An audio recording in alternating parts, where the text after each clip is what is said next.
Thomas and Friends, Misty Island Rescue.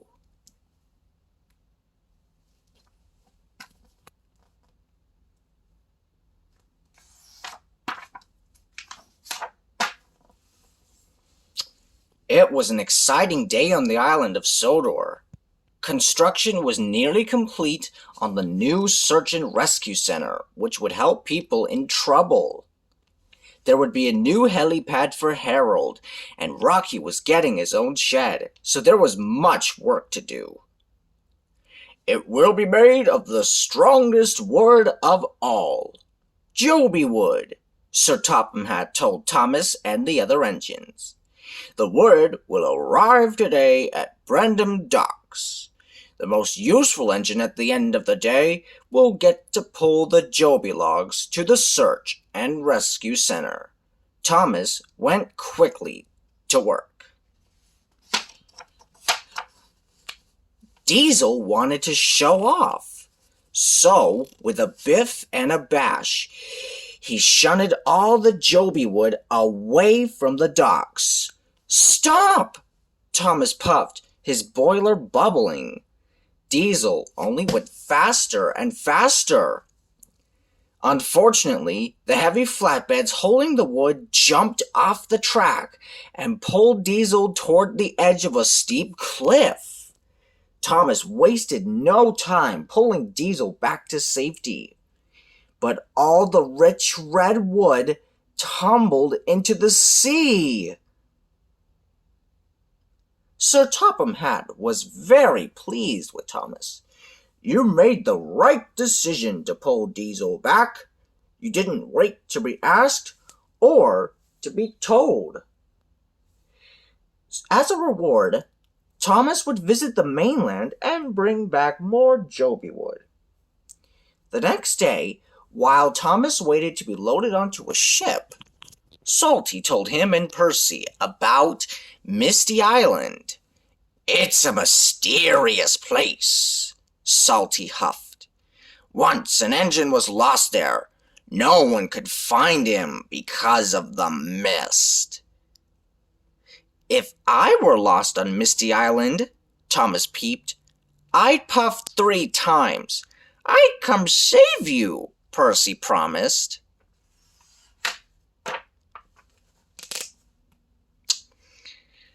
The dock manager informed Thomas that there was no room for him on the ship. Thomas would have to wait for the next boat. But then, Thomas spotted a raft. "The ship can pull me on that," Thomas puffed. Percy was worried that the raft wasn't safe. "Don't worry, Sir Topham Hatt said I make the right decisions," assured Thomas. And with that, the ship set out for the mainland, pulling Thomas on a raft.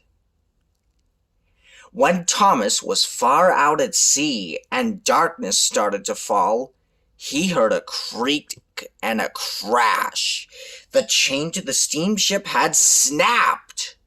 Thomas whistled and wheeshed as the big boat steamed away, but no one could hear him. The rocking waves carried Thomas into the misty night. The next morning, Thomas found himself on an unfamiliar island. It was quiet and very misty. As Thomas explored, he heard strange sounds. Rusty wheels rattled on old rails, and wild whistles echoed all around him. Thomas called out, but no one answered. Then, as Thomas rounded a bend, he made an amazing discovery. Thomas had come fender to fender with 3 of the strangest engines he'd ever seen. "Cinders and ashes!" peeped Thomas. "Who are you?"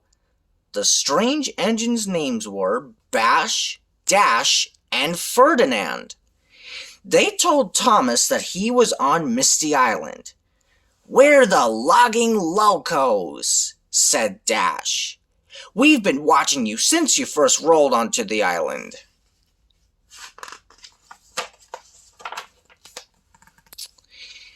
We played rattling wheels and whistling whistles with you, Bash said. But you didn't play with us. You can now if you want. Thomas didn't want to play with Bash, Dash, and Ferdinand. Their games were strange. No, thank you. I have to get back to the island of Sodor. And with that, Thomas wheeshed backward down the track. Later, as the mist grew thicker and darkness fell, Thomas wasn't feeling so brave. He had huffed and chuffed all day, but he hadn't found a way off Misty Island. Thomas knew he would have to ask the logging locos for help. The next morning, on Sodor, Sir Topham Hatt learned that Thomas was missing. Everyone wanted to help find Thomas. The engines searched all over Sodor. Harold took to the air. Sir Topham Hatt and Captain chugged out to sea. Thomas spent the next day looking for the logging locos. Tracks crissed and crossed. They climbed into foggy mountains and dived into tangled forests. Then, overlooking a deep valley, Thomas discovered an old logging camp. "Footplates and fenders!" Thomas exclaimed. "I found the logging locos!"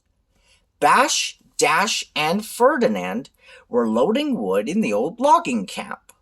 Thomas asked them for help, but they were busy.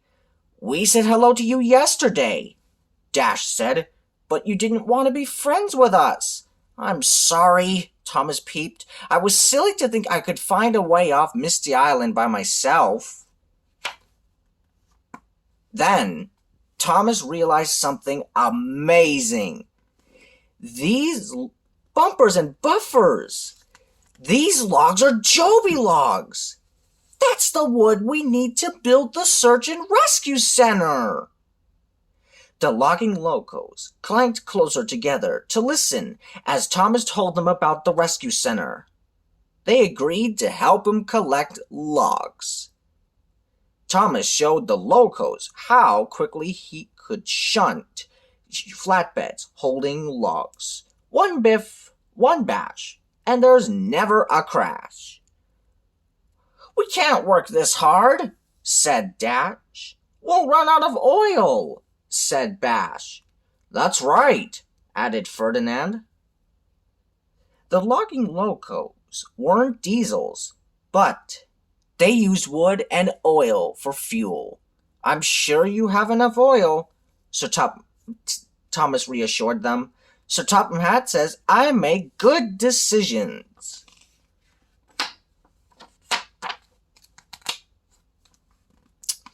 The engines busily hauled logs and shunted flatbeds. But when they came to a rickety old bridge, Thomas stopped. The logging locos liked bouncing on the wibbly-wobbly shake bridge. "Yippee!" They cheered as they chugged across the quaking tracks.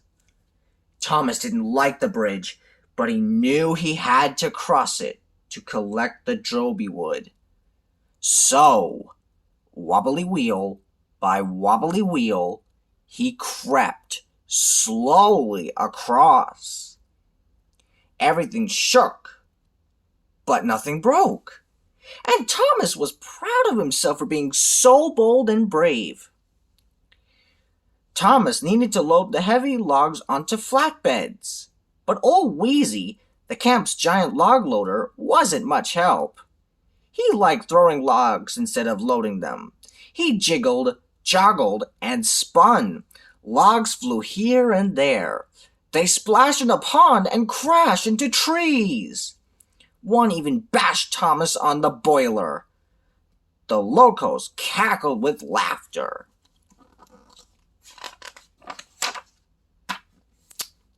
Thomas needed a better way to load the Jobi wood. Luckily, he spotted an old machine. "That's Hee-Haw," said Dash. "He's the old log-loading machine. He needs too much oil," Bash added. "That's why we don't use him."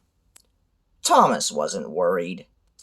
They poured the last of the oil into Hee-Haw. As the old machine creaked and sputtered into action, Thomas was very pleased. Soon, Thomas and the logging locos each had flatbeds full of Jobi logs. But Thomas had no idea how to get the logging locos back to Sodor. "We could use the tunnel," Dash suggested. Thomas was amazed. "You didn't tell me there was a tunnel to Sodor," he peeped. "That's because it's closed," Dash said. "Because it's dangerous," Bash added. Thomas was too excited to listen. "I know all about tunnels. It won't be dangerous." The engines wheezed and wheezed to the old tunnel. Dash stopped at the entrance. "We locos don't have enough oil to puff to Sodor," he said. "Of course you do," puffed Thomas as he pushed his flatbed into the tunnel. "It's just a whir and a whiff, and we'll be there." They all disappeared into the dark and twisty tunnel. Suddenly there was trouble ahead. The tracks were blocked by rocks. Then, with a rumble and a crash, more rocks smashed down behind them. "We can push the rocks out of the way," Thomas puffed. Bash, Dash, and Ferdinand bravely pumped their pistons, but with a gasp and a groan, they ran out of oil. They couldn't push anymore. The engines were stuck in the tunnel, and no one knew where they were.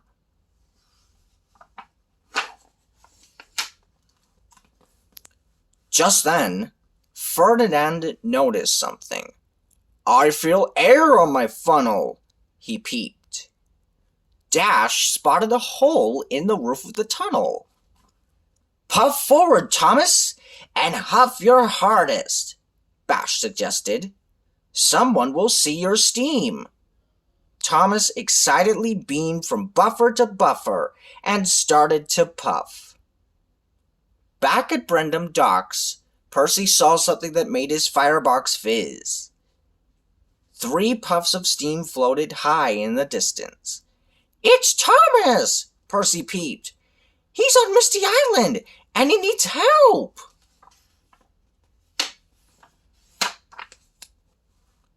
Percy told Sir Topham Hatt and all the engines about Thomas. Everyone was ready to help. "James, Gordon, and Edward, you will sail to Misty Island with me," said Sir Topham Hatt. Then Whiff suggested using the abandoned tunnel that led to Misty Island. It would be the fastest way to reach Thomas. "Won't that be dark and dangerous?" asked Sir Topham Hatt. "Don't worry," puffed Whiff. "I know all the tracks." Meanwhile, Thomas and the logging locos were waiting in the dark tunnel. Soon, they heard a noise coming through the rocks. It was the clickety-clack of wheels on the tracks. Then, Thomas recognized Percy's friendly voice. "Whiff and I have found you, Thomas!" peeped Percy. "Watch out, Thomas!" Whiff puffed. "Percy and I are going to push through the rocks to reach you." With that, Percy and Whiff pumped, rocked, and rolled backward together. Then they pumped their pistons and crashed through the rocks. "Hooray for Percy!" puffed Thomas. "Hooray for Whiff!" Thomas introduced Whiff and Percy to the logging locos. With a shove and a shunt, Whiff pulled the brave engines out of the tunnel. The logging locos wheeshed and whooshed with wonder when they saw the sunny island of Sodor. Thomas helped the logging locos to the Sodor steamworks for repairs. He knew that Kevin and Victor would make them good as new. So Topham Hatt was excited to see that Thomas was safe, and that with all the Jobi wood Thomas had found on Misty Island, the rescue center would be finished in no time. Finally, the big day arrived. The Sodor Search and Rescue Center and the Misty Island Tunnel were officially opened. Today is a very special day, made possible by very special engines, Sir Topham Hatt said, as he cut a red ribbon with a giant pair of scissors. The people cheered, and the engines peeped. Thomas, surrounded by his old and new friends, beamed with pride. The end.